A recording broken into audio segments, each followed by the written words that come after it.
It's a wonderful. I'm very pleased with all the speakers. Even though I don't understand Yoruba, but I can understand from the vibration of the voices of the speakers that we are saying the same thing. On this presentation,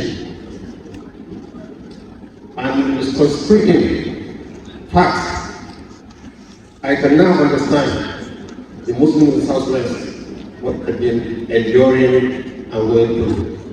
Because I can say now in Nigeria, if you are a fan of the social media, whenever you hear Gumi, then I have a barrage of missiles coming at me. All because of mispresentation. My dear brothers, you are all ulama. And you are more likely to understand. We found ourselves in an eye of the storm of insecurity which we are discussing, and we found the reason. The basic reason is what all these eminent professors were saying. Lack of education, unemployment. These are the two evils. So when I understand that our herdsmen are suffering from this too, you can imagine now, if we select maybe 10 people here, keep them in the house alone, there's no communication with the outside world of civilization. Come back in 1 year and see how these 10 representatives will be. They will be moving like a car. If you don't give much education, you'll be an animal. So I say, the best way to combat insecurity is to go and see the source of the insecurity. In trying to go there and establish contact with them and open channels for them to get educated, then it became a problem. Why is Dr. Gumi? He knows where they are. When I go with the police. I don't go alone. I go with the government. It's not a one-man mission. I carry everybody along, inviting my state governors. Please try to come and speak to these people. And this is what I've been doing. So, to give an example, myself, in a very notorious area, that is between Abuja and Kaduna, because that is where they kidnap the rich people. We gathered them, spoke to them, and I promised them one thing. I will build a school for you. And you build what I will build the school. So we got a place in the prison area. We built a school for them. Now, if you go to that place, Janjala, there are more than 2,000 herdsmen with their women and children learning, becoming women. This is what I want government and non-governmental organizations to take the bull by their hands. I once met a president, a former president. I told him, I heard on the YouTube the richest man in Nigeria or in Africa saying, you made them billionaires. Billionaires not in naira but in dollars. And the whole crowd was clapping and hailing. So when I did this conversation, I said, look, we have billionaires we've met. Why don't you talk to them? Let them assist us in building schools all over our forests. He said, I will try. I said, sir, it's not a trying. If you want to save this nation, we have to educate. We can't expect the government to do it. But since we have rich men from that area, if you talk to them, you know how rich men, when you go to their doors, they think you're coming to beg for your answer. He said, I will try. And I think he's still trying. We don't get cooperation. neither from government, neither from the political influences, neither from the rich men. So these people are left there forced into being criminals because of lack of education and lack of employment. How do they have lack of employment?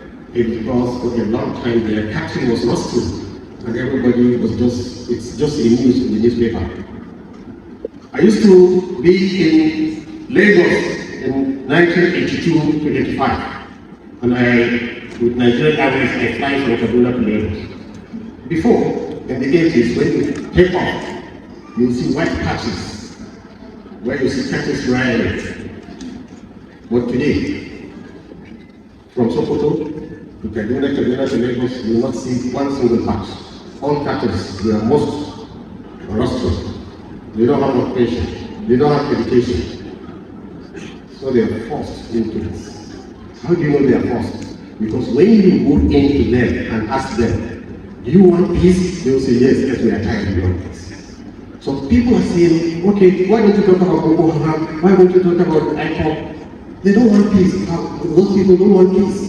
So we talk with somebody who wants to lay his arms and rehabilitate into being a human being. So this is in short what I've been doing and why I'm learning with all the names you hear. You scholars, I know you understand and pardon me for that. Our relationship with the Southwest has been old. I think it's high time this congregation and the Northern congregation will unite and form a powerful political bloc. This is how the Jews, about 6 million in the world, are controlling like states like America, where there are more than 400 million people. Why? Because they are one bloc. If the Muslims in the Southwest and the Muslims in the North will come together in a congregation and have a processional leadership, honestly, the story is finished. I hope this kind of conferences will continue, and then we merge it into one and elect leaders, officials, and will run it. I'm sure Nigeria will be happy, especially when we are facing an existential threat. Because the colonists and imperialists, they always have a reason. We have seen how America now is threatening Venezuela for different reasons, for economic reasons, we know. So the reason that there is a genocide in Nigeria is just an excuse. They just want that excuse. And also, some of you have mentioned, part of it is because they see our demographic distribution. That if this trend continues, then it's going to be, it's not going to be nice for them. Because now the political class has said the power should remain in the South. And when the political class decided the power should return to the North, so it will be they and that they don't want. So I think we should take it very serious. We are brothers. I can remember my father, may Allah have mercy on him, when he wanted to expand the Sultan Bello Mosque in Kaduna. He has been asking donations from well-meaning Nigerians, and one single person, Alhaji Abdul Wahab Nienda,